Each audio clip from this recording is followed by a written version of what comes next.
బులెటిన్లో మరో breaking news చూస్తున్నాం. బీఆర్ఎస్ నుంచి కాంగ్రెస్లోకి ఫిరాయించిన ఎమ్మెల్యేల అనర్హత పిటిషన్లపై కీలక నిర్ణయం వెలువడనుంది. ఈ అంశంపై స్పీకర్ గడ్డం ప్రసాద్ కుమార్ తొలి దశ తీర్పును ప్రకటించనున్నారు. మొదటగా 5 ఎమ్మెల్యేలపై దాఖలైన అనర్హత పిటిషన్లపై స్పష్టత ఇవ్వనున్నట్లు స్పీకర్ కార్యాలయం తెలిపింది.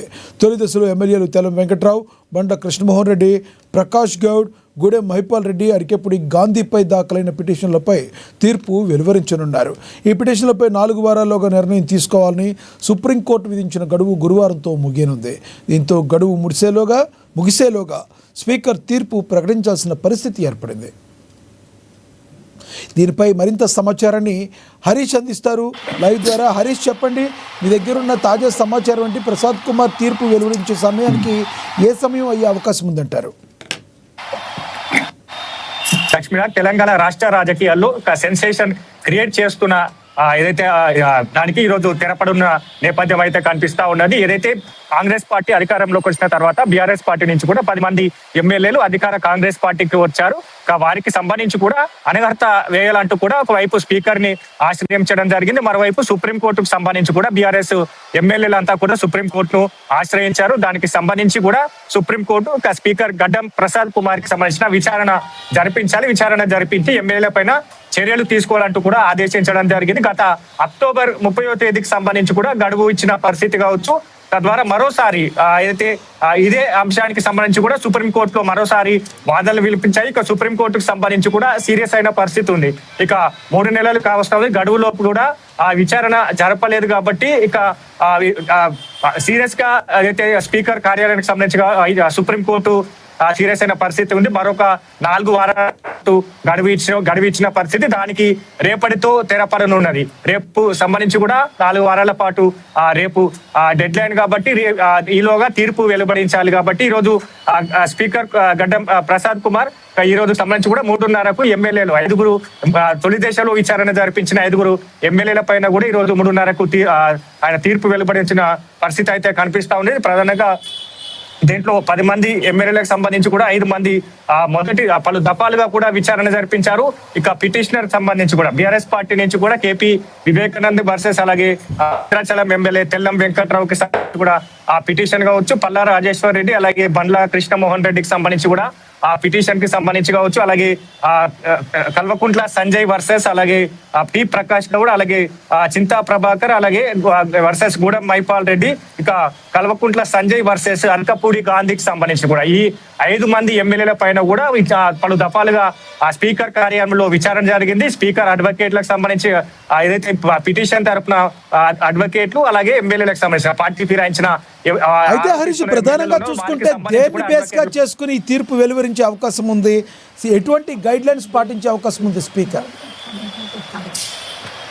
రైట్, ప్రధానంగా ఈ పలు దఫాలుగా కూడా దీనిపైన విచారణ జరుపుతా వస్తా ఉన్నారు. ఒకవైపు పిటిషనర్ తరపు న్యాయవాదులకు సంబంధించి కావచ్చు, పదే వీళ్ళు పార్టీ మారారు, కాంగ్రెస్ పార్టీలో చేరారు. కాంగ్రెస్ పార్టీలో చేరడానికి పలు ఆధారాలు కూడా తమ వద్ద ఉన్నాయి. వాటిని అన్నింటినీ కూడా అప్డేట్ రూపంలో సమర్పించారు. మరోవైపు ఇక పార్టీ ఫిరాయించిన ఆరోపణలు ఉన్న ఎమ్మెల్యే ఎవరైతే ఉన్నారో వారికి సంబంధించి కూడా తాము పార్టీ మారలేదు, నియోజకవర్గ అభివృద్ధి కార్యక్రమాలకే సీఎం రేవంత్ రెడ్డిని అలాగే కాంగ్రెస్ పార్టీ ఎమ్మెల్యేలను కలవవలసి వచ్చింది.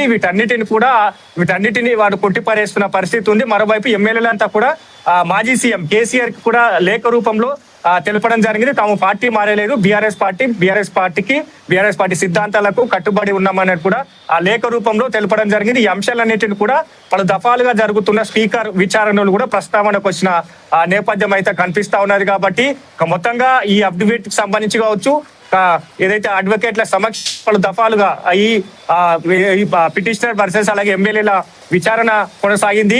ఇక మిగతా 5 మందికి సంబంధించి కూడా విచారణ జరిపించేందుకు సిద్ధమవుతున్న పరిస్థితి కాబట్టి రేపు డెడ్ లైన్ తో ఈ రోజు 3:30 గంటలకు ఏదైతే స్పీకర్ తీర్పు వెలువడించిన పరిస్థితి అయితే కనిపిస్తా ఉన్నది. ఒకవైపు కాంగ్రెస్ పార్టీ నేతలు కావచ్చు, కాంగ్రెస్ పార్టీ అంతా కూడా చెప్తున్న పరిస్థితి అయితే ఒకటి, అయితే పార్టీకి సంబంధించి కూడా వాళ్ళు ఖచ్చితంగా అనర్హత వేటు పడదు, ఎమ్మెల్యేలకు సంబంధించి కూడా కాంగ్రెస్ పార్టీలోనే కొనసాగే పరిస్థితి వస్తుందంటూ కూడా వాళ్ళు ధీమా వ్యక్తం చేస్తున్న నేపథ్యం అయితే కనిపిస్తా ఉన్నది. కాబట్టి ఏ విధంగా చర్యలు తీసుకోబోతున్నారు, పలు దఫాలుగా విచారణ జరిగింది, అప్డేట్ రూపంలో కూడా సమర్పించడం జరిగింది. పదే పదే వాళ్ళకు ప్రస్తావన తీసుకొచ్చారు. నియోజకవర్గ అభివృద్ధి కార్యక్రమాలకే సీఎం రేవంత్ రెడ్డిని కలవడం జరిగింది. అది పార్టీ కడవ కాదన్నట్టుగా కూడా వాళ్ళు ఏదైతే ఈ అంశాలన్నిటి కూడా పలు విచారణలో ప్రస్తావన తీసుకొచ్చిన పరిస్థితి ఉంది. ఇక మొత్తంగా బీఆర్ఎస్ కి సంబంధించిన పిటిషన్ తరపు అడ్వకేట్లకు సంబంధించి కూడా వాళ్ళ పార్టీ మారినట్టుగా కాంగ్రెస్ పార్టీ అధికారిక కార్యక్రమాలలో పాల్గొన్నారు. గాంధీ భవన్ కు నేరుగా కొంతమంది ఎమ్మెల్యేలు ఆ గాంధీ భవన్ లో సమావేశాల్లో పాల్గొన్నారు అన్నట్టుగా కూడా వాళ్ళు పలు అప్డేట్ రూపంలో కూడా ఆధారాలు సమర్పించారు. వీటన్నిటిని కూడా స్పీకర్ విచారణ చేసిన సందర్భం కాబట్టి ఈ రోజు ఏ విధంగా చర్యలు తీసుకోబోతా ఉన్న ఒకవైపు అనర్హత వేటు పడుతుందా లేదంటే ఎమ్మెల్యేలకు సంబంధించి కూడా వాళ్ళకు అయితే రిలాక్సేషన్ వచ్చే పరిస్థితి ఉందా, వీటన్నిటికి సంబంధించి కూడా మధ్యాహ్నం 3:30 తర్వాత కూడా ఈ సస్పెన్స్ కి ఏదైతే తెరపడే అవకాశాలు అయితే కనిపిస్తా ఉన్నాయి. దీంట్లో ప్రధానంగా కడియం శ్రీహరి కావచ్చు, అరికపూడి గాంధీకి సంబంధించి కడియం శ్రీహరి స్టేషన్ కడపూర్ ఎమ్మెల్యే గతంలో ఆయన ముందుగా ఇచ్చిన నోటీసులకు స్పందించలేదు.